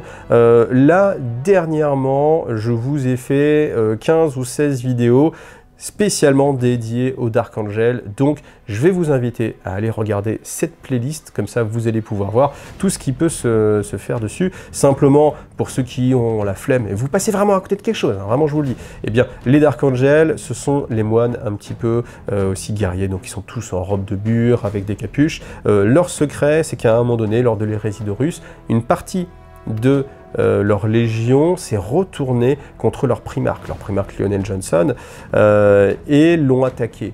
Donc c'est quelque chose qui doit être caché à l'Imperium. Pourquoi? Parce que si on imagine que eh bien, ce sont des renégats, ça veut dire que les Dark Angels ont succombé à la traîtrise, ce sont des traîtres, donc ils doivent être éradiqués. Il ne faut pas que les Dark Angels loyalistes laissent passer cette information, et même au sein des Dark Angels, il n'y a que très peu d'initiés qui connaissent cette histoire et qui savent qu'à un moment donné, eh bien, il y a eu une scission au sein du chapitre. Alors, la chose emblématique, c'est que ceux qui savent doivent traquer les déchus. Les déchus, c'est quelque chose de très important dans l'univers de Warhammer 40 000, qui a été vraiment très travaillé là récemment. Je vous invite vraiment à regarder les vidéos de la playlist. Mais en tout cas, les déchus, ce sont des Space Marines de l'époque, qui ont trahi, qui ont attaqué le Lion, et ces Dark Angels-là essayent de les retrouver. Et c'est leur mission presque principale, c'est-à-dire qu'ils vont faire passer cette mission avant tout autre impératif. Et ça en fait des alliés très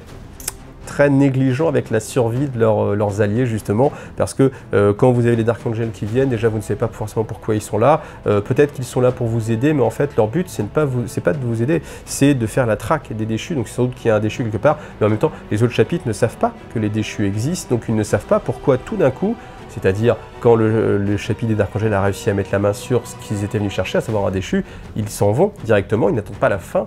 Donc vous êtes avec vos alliés Dark Angels qui sont sur le flanc droit, et tout d'un coup, ils viennent de disparaître. Attendez, ils devaient s'occuper du flanc droit, oui, mais là ça devient compliqué. Donc c'est un chapitre auréolé de mystère. Voilà, donc c'est je pense le chapitre qui a été mis le plus en avant là depuis les dernières années, et tout ce qui s'est passé même avec Ark of Omen, toute cette série là.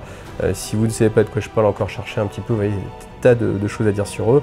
Je pense que c'est un chapitre dont on entendra beaucoup parler, étant donné que eux aussi, leur primarque est revenu. On a eu très récemment le retour de Lionel Johnson, donc deuxième primarque à revenir, et encore une fois, j'ai tellement parlé de lui, je pense qu'il y a des vingtaines d'heures, trentaines d'heures, quarantaines d'heures sur lui, donc voilà, allez voir.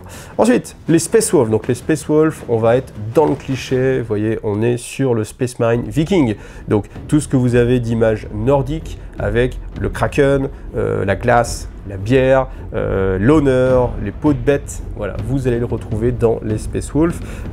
C'est bien parce que on peut dire c'est pas très original, mais en même temps c'est bien parce que c'est un imaginaire collectif qu'on a tous, tout ce qui a été développé, typiquement les vampires. Je vous dis vampire, la plupart, tout le monde, vous savez ce que c'est un vampire. Là, on va avoir aussi le Wolfen. Donc le Wolfen, c'est tout simplement, ils ont, c'est le loup-garou.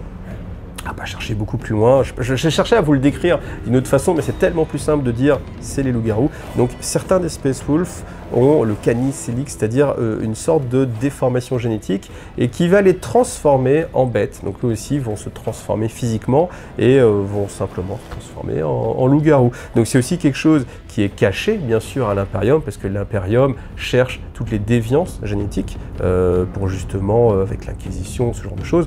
Donc les Space Wolf ont aussi, malgré leur bravarde et eux, ils se cachent pas, hein. Enfin ils cachent les Wolfen, mais eux c'est plutôt l'honneur, on y va, on fait du bruit. Contrairement aux Dark Angel, ils ont aussi leurs petits secrets. Donc on voit que c'est quand même assez riche. Vous avez les Ultramarines qui sont bien propres sur eux, bien propres, nickel. Après vous avez les Blood Angel un petit peu côté vampire, les Dark Angel un petit peu on a trahi, mais en fait on sait pas trop. Mais au final si on est quand même loyaliste. Les Space Wolf qui sont ceux qui ont une grande gueule, mais par contre bon bah ouais ils ont un petit peu des petits loups-garous, donc on va les cacher. Vous voyez, il y a quand même pas mal de choses. Hein. Ensuite, on va avoir les White Scars. Donc je passe sur les Space Wolf parce que on attend. Moi, je m'attendais à un moment donné que leurs primarques aussi reviennent, Leman Russ. On dit que Leman Russ, c'est un primarque qui est parti dans l'œil de la terreur, c'est-à-dire il est parti, on va dire, dans le warp, dans une zone de warp, et il doit revenir quand ce sera la fin des temps. Donc tant qu'il ne revient pas, ce n'est pas la fin des temps, donc on a encore du temps devant nous, ou pas. Mais voilà, je pensais qu'à un moment donné, il allait revenir et qu'il serait plus mis en avant, mais les Space Wolf, là, sont un petit peu mis de côté pour l'instant. Sans doute qu'à un moment donné, voilà, là, on a traité les Dark Angel, on va laisser passer un petit peu de temps, et puis je pense que dans les prochains, les Space Wolf ont une bonne place sur la liste d'attente. Donc, les White Scars. Les White Scars, si je devais prendre un cliché, vous allez avoir les guerriers des tribus qui chevauchent leur monture mécanique. Hein. Donc si vous avez vu par exemple Trône de Fer avec les Dothraki, on va avoir, je pense, quelque chose qui se rapproche extrêmement des White Scars. Donc les White Scars, eux, sont très portés sur l'honneur, les attaques éclairs. Leur but, ce n'est pas de se sacrifier ou de donner leur vie directement, mais c'est plutôt vraiment d'aller sur les points faibles de l'ennemi. Ce n'est pas un problème, au contraire, c'est d'avoir de bonnes compétences. Et puis, par contre, l'honneur et la fierté, c'est aussi quelque chose qui est très présent chez eux. Ils se scarifient pour représenter en fait différentes choses. Donc c'est quelque chose qui est opaque vis-à-vis de ce qu'un observateur extérieur au chapitre pourrait voir. Mais pour eux, eh bien, telle cicatrice, la façon dont elle est faite, la profondeur de l'entaille, etc., ça va, c'est un peu comme des blasons qu'ils peuvent porter. Donc ce sont les spécialistes de la guerre éclair, sans doute. Donc ils ont la plupart tout ce qui est réacteur dorsal, des jetpacks pour aller beaucoup plus vite, des motos, les motos antigravitiques pour justement contourner l'adversaire. Donc voilà, c'est une faction qui est assez sympathique dans ce trip. Dans ce truc un petit peu Dothraki, encore une fois. Je pense que le parallèle est très présent. Hop.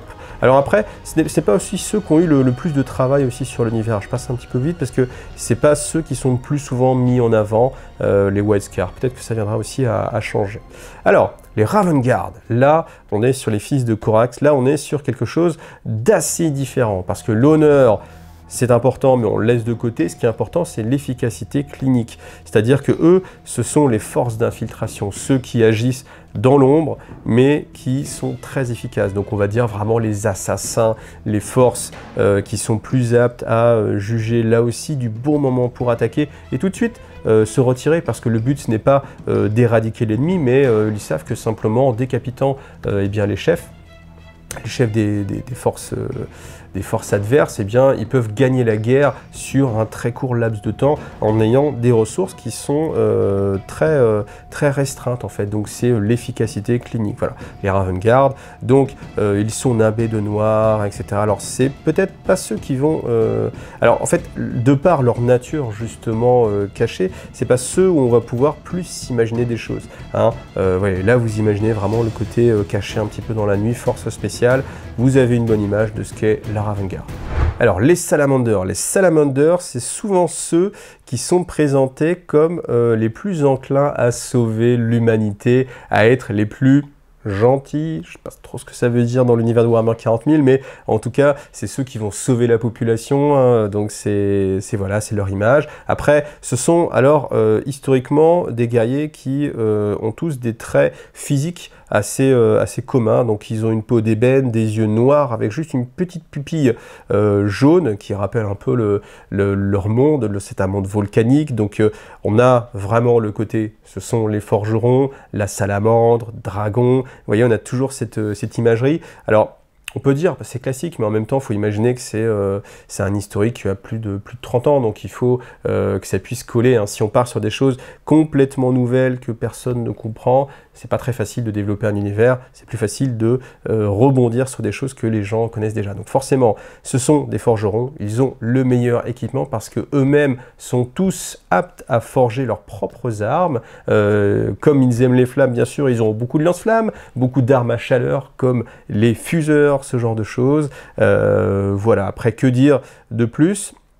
Là, récemment, en fait, ils avaient été bien mis à mal, mais avec justement l'ère Indomitus, on a regarni vraiment un peu l'arsenal, etc., des salamanders. Est-ce un chapitre qui va être mis plus en avant ou pas ? Je trouve que c'est un chapitre qui est toujours un peu mis de côté. On n'a pas beaucoup de... Vous voyez, même dans l'ordre dans lequel on les a, ils sont plutôt vers la fin, à voir. Après, ils ont bien sûr aussi leur petit personnage un petit peu spécial, mais voilà. Vous voyez, même j'ai pas grand chose à en dire de plus, donc hop, on va passer. Donc, les Imperial Fist, donc eux, je trouve toujours que les Imperial Fist, c'est une sorte de pendant un petit peu des ultramarines à une époque. Eux, ce sont les gardes stoïques. Ils n'ont pas comment dire, de choses très caractéristiques, si ce n'est leur capacité à résister. C'est-à-dire que ce sont a priori ceux qui se décourageront le moins facilement. Chose aussi à noter, c'est que leur monde chapitral, c'est Terra, tout simplement. Donc c'est la Terre. Pourquoi ? Parce qu'ils sont chargés de sa défense. À un moment donné, un petit peu avant les restes de Russes, eh bien Rogaldorn, qui est leur primarque, c'est lui qui a eu en charge de défendre le système de Terra, le système impérial, de défendre l'empereur, hein. Donc ce sont les plus aptes justement à ériger des forteresses, avoir une grosse puissance de feu et surtout encaisser. Voilà, ça c'est leur trait le plus important. Par contre, eh bien, c'est quelque chose qui leur joue aussi des tours parce que ce sens du sacrifice et du dévouement, c'est quelque chose qui a conduit à la perte de nombreux frères du chapitre alors que ça aurait pu être évité. À l'inverse, eh bien, ce trait de pugnacité leur a permis de triompher alors que d'autres chapitres auraient pu simplement perdre le combat. Donc il y a toujours cette dualité. Voilà, donc les Imperial Fist, vraiment, ceux qui ont un bon équipement et qui sont les plus endurants, moralement en tout cas, les plus indéfectibles en termes de volonté. Alors, les Black Templars. Les Black Templars, c'est assez intéressant. Donc, c'est un chapitre qui n'est pas primogénitor. Primogénitor, c'est-à-dire qui est initié avec les légions originelles. Donc, c'est un descendant des Imperial Fist, mais ce n'est pas les Imperial Fist, contrairement à ce qu'on avait jusqu'à présent. Donc, ça a été formé après. Les Black Templars, eux, j'en ai déjà parlé, ils sont très caractérisés parce que ce sont les moines, enfin vraiment l'image du moine guerrier fanatique. Les fanatiques religieux, ils sont assez proches de l'Inquisition et ils abordent tout ce qui est sorcier, hérétique. Ils sont mis en avant comme ça parce que ils ont eu droit à des codex en fait de par le passé. Peut-être qu'on aura droit aussi encore dans l'avenir, hein, j'imagine. Donc comme leur historique est assez développé, bah, ils ont leur place ici parmi les 9 chapitres primogéniteurs. Donc qu'est-ce qu'on peut dire sur eux? Petite particularité, c'est que eux vénèrent l'empereur comme un dieu et ça leur donne une petite particularité en termes de combat, c'est que souvent, avant un combat, avant une grande bataille, il y a un des frères du chapitre qui va avoir la vision de l'empereur et qui va devenir le champion de l'empereur. Donc il va avoir un équipement approprié, une épée noire, une armure noire, bon ils sont déjà tous en noir, mais une armure spéciale, et il va être le meilleur combattant, il aura des tactiques de combat bien au-delà de ses compétences habituelles, il va être l'élu de l'empereur. Donc c'est quelque chose aussi dans Warhammer 40 000 qui est assez important. Je pense par exemple aux sorts de bataille, tout ce qui est le côté divin. L'empereur n'est pas un dieu, pourtant tous ceux qui croient que l'empereur est un dieu ont des atouts que n'ont pas les autres. Donc là, en l'occurrence, on a le champion de l'empereur. Chez les sœurs de bataille, on va avoir les actes de foi. Le fait de croire en la divinité de l'empereur, eh bien, ça a un effet réel qui est narré dans les romans, dans tout l'historique. Donc c'est concret, c'est réel. Croire en la divinité de l'empereur, ça vous donne plus de capacité. Donc voilà, ça c'est aussi une ambiguïté qui est assez amusante à noter. Donc les Black Templars sont spécialisés dans le corps à corps. Si vous voulez une force qui fonce vers l'adversaire et qui découpe tout le monde, eh bien vous avez aussi les Black Templars. Alors on revient sur le dernier chapitre Primogenitor, les Iron Hand. Donc eux, leur primarque était Ferrus Manus. Ferrus Manus qui s'est fait tuer parce que il a commis des erreurs. Il a commis l'erreur d'aller au combat alors qu'il était surclassé. Il s'est fait tuer par Fulgrim, qui était son frère préféré. On a le côté encore assez tragique des choses. Et de fait, ça a marqué l'historique des Iron Hand. Car maintenant, ce sont les plus proches du culte de la machine. Et en fait, une chose est claire, la chair est faible. Donc si notre primarque a commis des erreurs, c'est parce qu'il était trop enclin aux émotions. Donc les Ironhead sont les Space Marines qui ont le moins d'émotions. Et dans les émotions, on a bien sûr l'honneur. L'honneur, la peur, évidemment, tous les Space Marines sont hermétiques à la peur. Alors, les Ironhead, eux, le principe, c'est qu'ils vont essayer de remplacer le plus possible de parties biologiques et de les remplacer par des parties mécaniques. Car, bien évidemment, entre un bras bionique et un bras aussi fort soit-il, le bras bionique va être supérieur, il peut être remplacé, la machine ne va pas faillir, ne va pas être blessée, elle peut être réparée plus facilement. Donc, on a tout ce côté-là. Et on a aussi, mentalement, cette notion que l'esprit humain a beaucoup de faiblesses, alors que la logique de la machine n'a pas ces faiblesses. Et ce qui est assez important chez eux, c'est que ils ont le calculum rationale, c'est tout simplement de se dire quelle est la force qu'on doit appliquer pour gagner cette bataille, quelles sont les ressources qui vont avec, est-ce que c'est rentable ou pas. Si ce n'est pas rentable, nous n'irons pas au combat. C'est-à-dire qu'ils ne vont pas se dire qu'ils doivent aller au combat pour sauver l'humanité, sauver ce peuple ou cette planète. Si c'est pas rentable, ils ne le font pas. Ça, c'est vraiment quelque chose qui les distingue incroyablement de toutes les autres forces de Space Marine. Donc si vous voulez les calculateurs froids et stratégiques, vous avez les Ironhead. Après, ce qui est aussi souligné et ce que je trouve aussi assez amusant dans ces ambiguïtés, c'est que qu'est-ce qui les a conduits à se transformer en machine? C'est justement la honte de la défaite de leur primarque. Donc c'est par honneur, en fait, ils veulent venger cet honneur, qu'ils changent en fait et qu'ils veulent se débarrasser de l'honneur. Donc il y a cette dualité-là qui est vraiment assez important. Donc voilà. Et ensuite, on va finir avec un chapitre assez particulier, ce sont la Death Watch. Donc la Death Watch, pour rentrer dans la Death Watch, c'est une force un petit peu à part, c'est un chapitre un petit peu à part. Il faut déjà être un vétéran d'un autre chapitre. Donc comme vous êtes un vétéran d'un chapitre, vous allez porter votre expérience au sein de la Death Watch pour constituer des unités. Et souvent, dans un groupe de combat de la Death Watch d'une dizaine de Space Marines, vous avez des combattants qui viennent de différents chapitres. Comme il peut y avoir des inimitiés entre certains chapitres, on pense aux Space Wolf vis-à-vis des Dark Angel, qui ont une tradition commune qui les oppose plus ou moins, eh bien, ils vont se retrouver forcément au sein de la Death Watch. Alors, leur but, montrer qu'ils sont meilleurs, que leurs enseignements, que leur chapitre est plus honorable, meilleurs combattants, mais leur priorité, c'est de lutter contre le Xéno. Le Xéno, c'est tout ce qui est extraterrestre. Donc, toutes les forces extraterrestres, ils sont spécialisés dans la lutte contre les extraterrestres. Donc, typiquement, quand vous avez un chapitre qui va lutter contre une nouvelle force extraterrestre, une nouvelle espèce Xéno qui n'a pas été encore rencontrée, eh bien, l'expérience, le fait qu'il soit un vétéran, eh bien, elle va être très importante pour la Death Watch qui va se spécialiser dans cette lutte-là. La Death Watch, je pense que c'est la faction qui va être la plus sympathique aussi en termes de modélisme, parce que vous pouvez mixer beaucoup d'équipements. Quand vous ne savez pas quel chapitre choisir, je pense que la Death Watch c'est pas mal, parce que vous pouvez garder une épaulette du chapitre d'origine, ça peut être un petit peu sympa. Vous pouvez personnaliser chacun des membres en fait de votre chapitre, parce que on n'a pas une escouade de 10 intercesseurs classiques avec tous leurs casques, on a une escouade de 10 héros qui sont tous des vétérans de leur chapitre avec leur équipement de prédilection. C'est ça aussi qui est important, c'est que au sein de la Death Watch, ce qu'on veut, ce sont les compétences. On ne veut pas, contrairement à tous les autres chapitres, transformer quelqu'un pour qu'il colle à ce qu'on veut, mais au contraire, on veut qu'il vienne apporter et enrichir la somme des connaissances de la Death Watch, et pour ce faire, on va surtout le laisser faire comme il veut, parce que c'est ça qui est important. Donc s'il a des équipements un peu ésotériques, au contraire, on va pas lui dire non, tu dois prendre le bolter classique, le modèle que tous tes frères d'armes ont. Au contraire, garde ton équipement, apporte-nous ta différence, parce que ta différence va nous enrichir.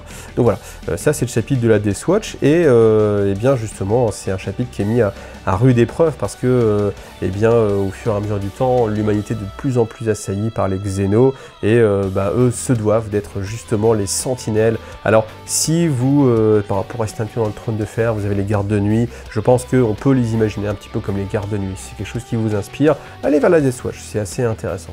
Voilà, je vous ai présenté beaucoup de chapitres. Alors il y en a évidemment une infinité, hein, vous pouvez en imaginer. Dès que vous imaginez un chapitre, c'est qu'il existe, donc vous-même vous créez des tas de chapitres, donc on ne peut pas les référencer.